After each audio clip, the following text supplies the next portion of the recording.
Jeff Finkelstein, President and CEO of the Jewish Federation of Greater Pittsburgh. How are you this afternoon?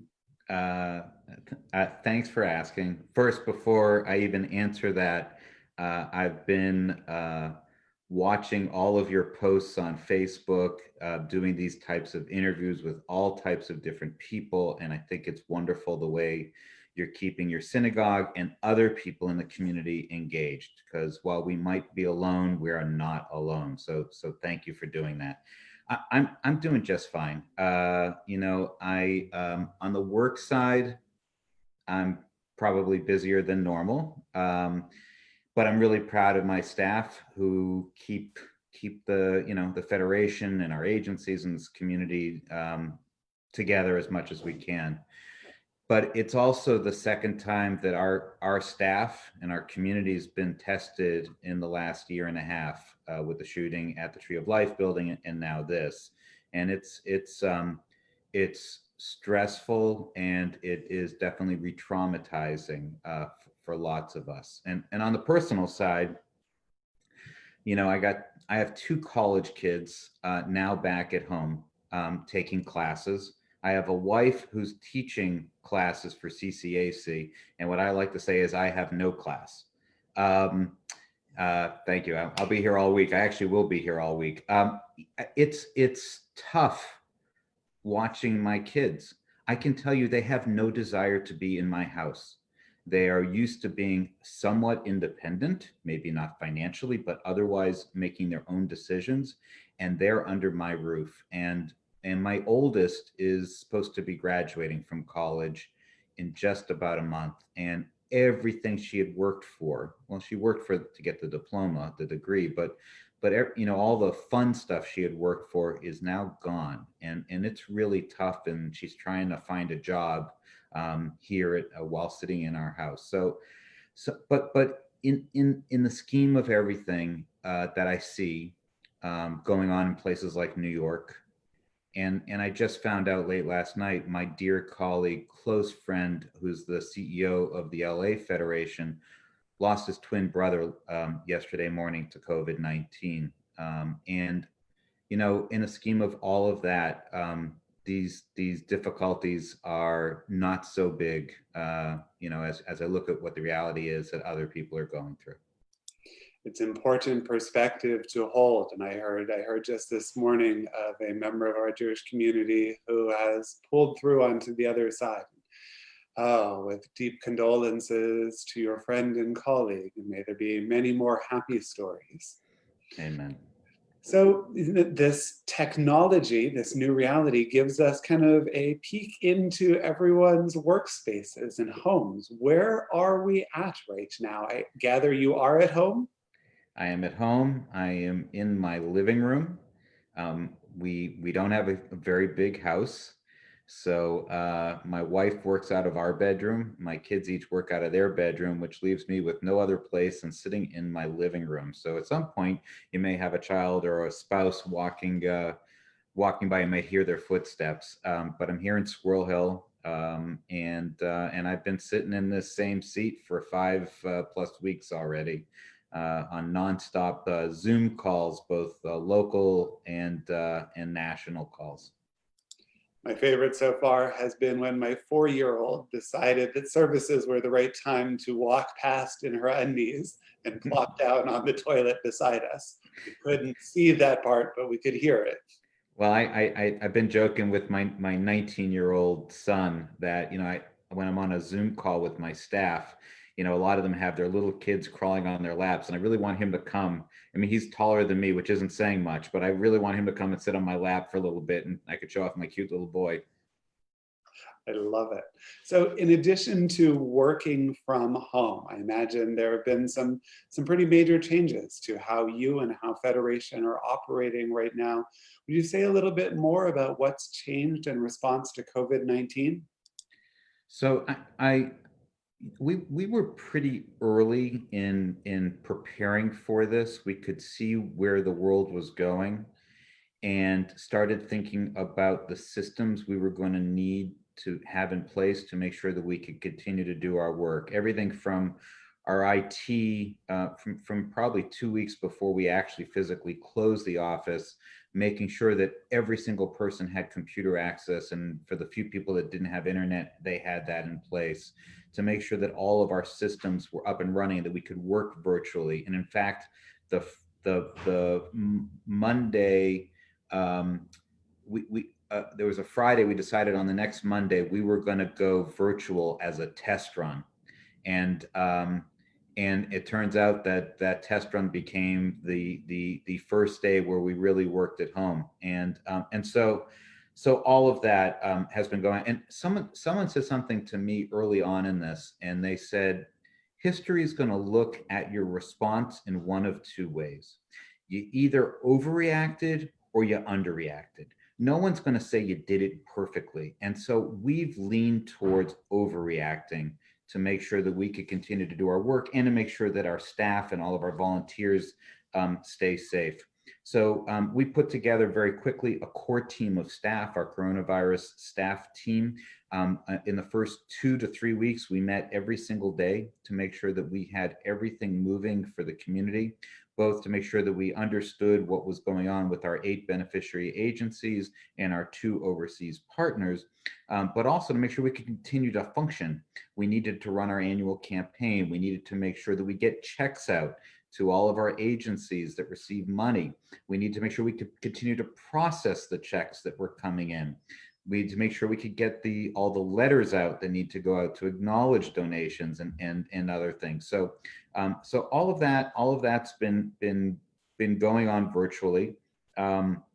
We now meet 3 times a week with this core team.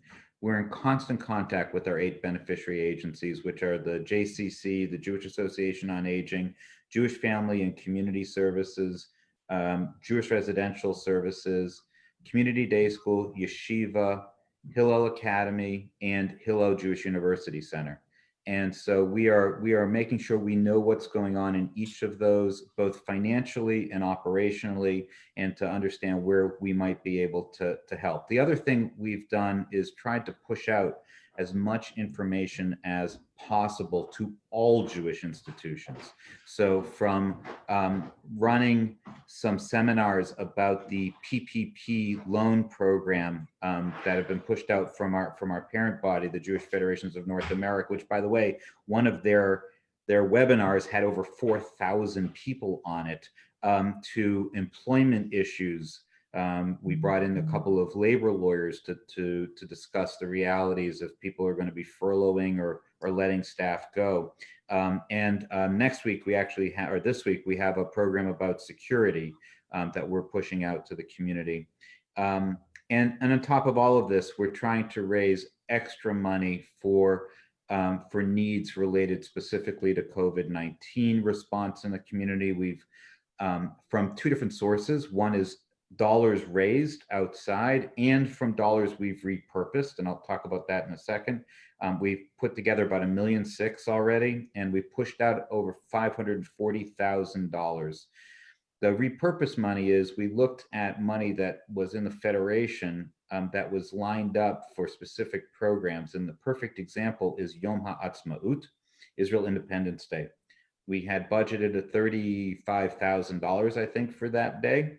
It's not happening. It's actually going to be a virtual day. We had some expenses we're gonna eat, but we were able to free up $25,000 there and repurpose it through our board to be used for these immediate needs. So so doing all of that, and the final thing we've been doing is, like you're trying to do with these types of Zoom, Facebook Live programs, we're pushing out content as well, aggregating what's already out there, plus also producing our own, from Danny Schiff classes to actually the Tikkun Leil Shavuot, which I believe you have now agreed to be one of our teachers for, which is going to be the night before Shavuot actually takes place. It's actually one of my most favorite nights of the year, because it brings the diversity of Pittsburgh Jewry together in Jewish study. And then other things like our young adults. We want to keep our young adults connected. I actually think they have a young adult bartending night coming up sometime this week. So just getting them together socially with Jewish content, however they want to be together, just making sure that, again, while we might not be together, that we are definitely not apart. I so appreciate everything you are doing, both as a synagogue and agency in town that benefits from your work and from those really important webinars by JFNA, as well as a citizen of the world who appreciates everything you're doing in the broader community. Thank you. Thanks. I shared in a little bit of disappointment at a canceled Federation program. I was lucky enough to have a seat for that civil rights mission to the South, along with Josh Sales and the nascent 412 Black Jewish Collaborative that I'm really excited to be a part of as it gets off the ground. I recognize exactly why it couldn't go, but it doesn't make it any easier to not have gone. And I can't be the only one. You guys do so much. You had to have postponed myriad things and had to cancel myriad others. I'm curious what some of those things are that were more difficult, some of those things that we have to look forward to when all of this is said and done. So I was also disappointed about having to postpone the civil rights mission, because my wife and I were going to be on that as well, and we were looking forward to it. Really looking forward to it, because I think I was ready to learn a lot. And it was a great group of people. And it's postponed. It is not canceled, and that's the important thing. Most of the things, the programs that the Federation had set, most of them have been postponed. Many of them have been moved to online, like Zoom sessions, and just a small amount have really been canceled. I think a couple biggies are actually taking place over the next week. One is Yom HaShoah, which is put together by the Holocaust Center, which is part of the Federation. And it usually gets hundreds of people. It was going to be an amazing program this year at Soldiers and Sailors. It is online this week. I believe it is, and I didn't look it up before I did this. I believe it is Tuesday. Tuesday at noon. Yes. At noon, and I would encourage everyone to try to participate. It's a very moving program every year. Yom HaAtzmaut, our opportunity to celebrate the state of Israel, is usually brings a couple thousand people together, and we had a great program lined up this year with an Ethiopian Israeli music star coming in to perform, and we obviously had to cancel that.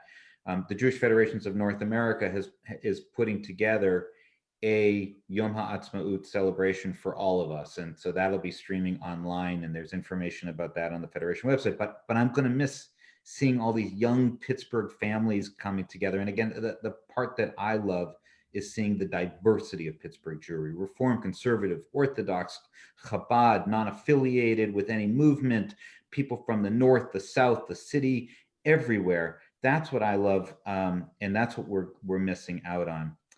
Look, for young people, I think this is really hard. Our Pittsburgh Birthright bus, and there were two of them that were planning to go this summer, one from the Federation for slightly older young adults, and one through the Hillel Jewish University Center for our college-age kids, and both of those are canceled. Onward Israel, this incredible program that brings young college students to Israel for a summer internship program. While the international program has not yet canceled, and I don't know what their final decision will be. They're going to make that within the next 2 weeks, I believe. The Pittsburgh group opted to cancel because the students that were going didn't want to wait that long to start making plans for the summer. And, Onward Israel was started by the Shapiras here in Pittsburgh. So we're really close to this program. And I've firsthand seen the impact it has with these young people going there as a follow-up to Birthright Israel.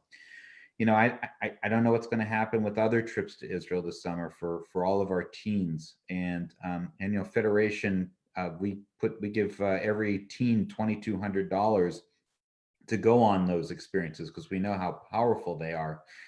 And I just think that part is tough, because when you're that year as a teenager, that's the year you go. and they're going to miss out on it. I don't know how that's going to be, quote, postponed. Birthright, there'll be a chance for those kids to go again. Onward may or may not be, but these teen trips, I think, is going to be really a big loss for them and a big loss for the Jewish people. Absolutely. And, you know, those teen trips to Israel and summer experiences, summer camps writ large, are something that we have an eye on. I know that there are many parents waiting with bated breath to figure out what's going to happen. Actually, I'll just tell you that in today's forward, Jody Rudorin wrote a piece exactly about this. I actually went to Camp Yavne with Jody, and she mentions Camp Yavne, and there's a picture of her leading, I think, Zimriah with her Adah, or with her age group. But it's a worthwhile read, and I totally agree with her sentiments. You know, it would be a horrible horrible loss for these young people, for the parents as well, but for these young people. I know the camps are going to have to make the decision that makes sense for them, but it's still difficult. And as a camp guy, where, you know, I met my wife at overnight Jewish summer camp, and my kids went to this summer camp. It pains me in a very big way, and I hope they don't miss this summer. Yeah, not only for the kids and that the creation of Jewish identity that happens rather uniquely at summer camp, but also for those organizations. Just looking at an organization like the Union for Reform Judaism, summer camps make up a very, very large portion of their budget, and those difficult choices would be really ugly for the organization as well. So let's talk about that for a moment. Let's talk finances. You're plugged into many national structures that have an eye on what's taking place in nonprofits the world over, what it's going to look like for Jewish communities here in North America. What are you hearing? What are you anticipating financially writ large, so nationally? And then I'll ask you about our local community. What do the coming years have in store? So I'm definitely part of some of the national conversations within the federation system, but also with some of the big national Jewish foundations that are really plugged into. The Jewish world is going to look different when we come out of this, period. It will. I don't know every detail of that. I think we will be in a Jewish world with less Jewish organizations on the other side of this. And decisions that are made today about where funding goes need to keep that future in mind, of what are high priority things that we need to make sure are here on the other side, that are really critical to the Jewish world. I think there's been a push over the years for we've made a big deal about the kind of nonprofits where fee for service is their big financial driver. Take a JCC. By the way, take overnight Jewish summer camp, where what people paying is the big piece of their finances, and those are the organizations right now that are probably most at risk. JCCs across the country, and I'm not commenting on the local JCC, are really struggling. They were some of the first organizations to do mass furloughs and layoffs because they're built around membership and program fees. So I think that there's definitely a challenge in those spaces. I think synagogues are going to have struggles as well, because one thing we know for sure, people have lost jobs. And when people have to pay membership, if they've lost a job, that'll come with a reduction in the amount of revenue for organizations that work off of membership. So I think that there's going to be challenges there. And the other place I think is, which has been a growing area in the Jewish world, which is Jewish startups. Some of these really cutting edge programs. These are not programs that have deep endowments. And I think what's going to happen to a large extent is, and we're seeing it already, philanthropists are putting a priority on the direct human needs right now. And that could mean, I'm not saying it will mean, but it could mean a loss in revenue for some of those startups going forward. So I don't know what it's going to look like. I know that these major foundations, the names for those of us in the Jewish world would know, Jim Joseph and Weinberg and Schusterman, they are all talking with each other and trying to figure out how they can play a role in helping organizations around the country. But I don't have a crystal ball. I don't know what it will look like. I do know it will look different.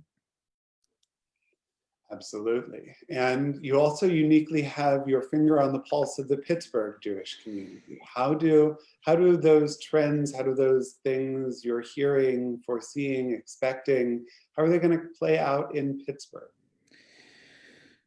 So, a lot of it just depends. The PPP loans, the Paycheck Protection Program loans through the SBA are potentially a huge game changer for a lot of us. Our federation was approved for ours on Wednesday last week, on the last 2 days of Passover, in the Reform movement, the last day of Passover, and actually the dollars from that loan program have already come into our bank account. And for most of our beneficiary agencies, they were approved. And so that helps a lot. It gives about 2.5 months worth of payroll costs, and that gives a cushion. So we know synagogues and other institutions had applied for it. We had encouraged as many Jewish organizations to apply for it as possible. Over the next week, we're going to try to get a sense from the Federation about which did apply and did receive, which did apply and did not get it yet. And we are lobbying now to add another $250 billion to that PPP program going forward. And we'll encourage everyone in the community to help talk to all of our government officials about that. By the way, even here at the Federation, we got the money already. We need to do this because this is about all of us, not just in the Jewish world, but about other nonprofits and small businesses as well. So, so if a lot of organizations get that, that gives them a bit of a cushion financially, but it'll run out at some point. And the question on everyone's mind is, how long does this last? How long am I going to be sitting in my living room doing this work? None of us really knows yet. There are pushes from some officials to open us up quicker and others to keep us closed down for a bit longer. So I don't know. I think that, like I said before, I think a lot of philanthropists are prioritizing the social service needs, food for people who are hungry. I think we're going to be seeing a big push for employment and coaching on finding people jobs as we come out of this. And there's going to be a tail on this. So even if, let's say, July 1, everything was opened up fully, the unemployment's going to stay high for a long time, people needing food. So I think that you're going to see a lot of pressure on places like Jewish Family and Community Services to continue to provide for all of those people. At the same time, places like our Jewish Association on Aging, they have increased costs right now because they have to buy all of the PPE, all the protective equipment, and have all these protocols in place. And they can't bring in new people into the facility right now, new residents. And that hits the bottom line for a place like that as well. Our JCC, Brian Schreiber, I talk to at least once a day, sometimes several times a day. And, I think there was in the Jewish Chronicle last week, they had to furlough a piece of their workforce. All of that is to make sure that when we come out of this, they will be able to reopen. They have made a commitment to pay for their health care for the next couple of months, which is really important. And actually, our federation is loaning the JCC that money for 2 months to make sure that can happen. So I don't know exactly what's going to happen. I think it depends on the duration. I do think that our day schools and our preschools may have an impact and loss in revenue from what's called the EITC program, which allows companies to donate dollars to scholarship for both our 3 Jewish day schools and for our Jewish preschools, including the one at Temple Emmanuel.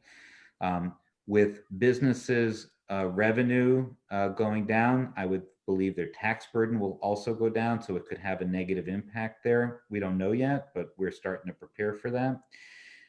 I worry a lot about synagogues. I was worried about synagogues before this took place. I think they're in a very challenging financial position already, and all of you have added additional costs with security in the last year and a half.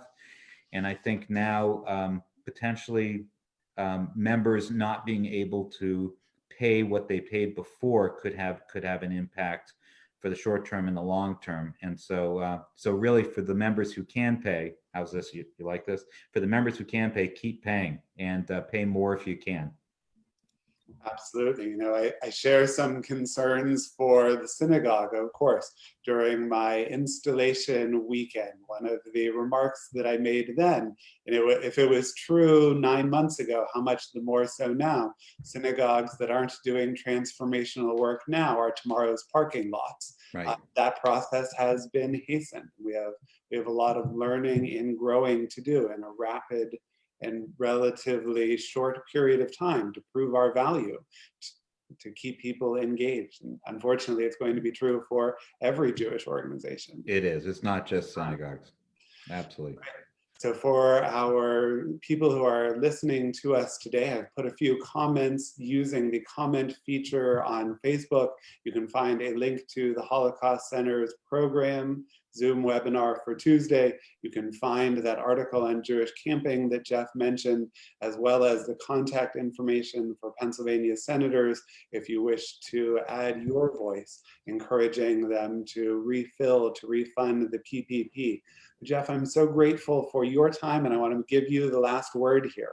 What should people be thinking about? What would you like people to know as we head into this uncertain future?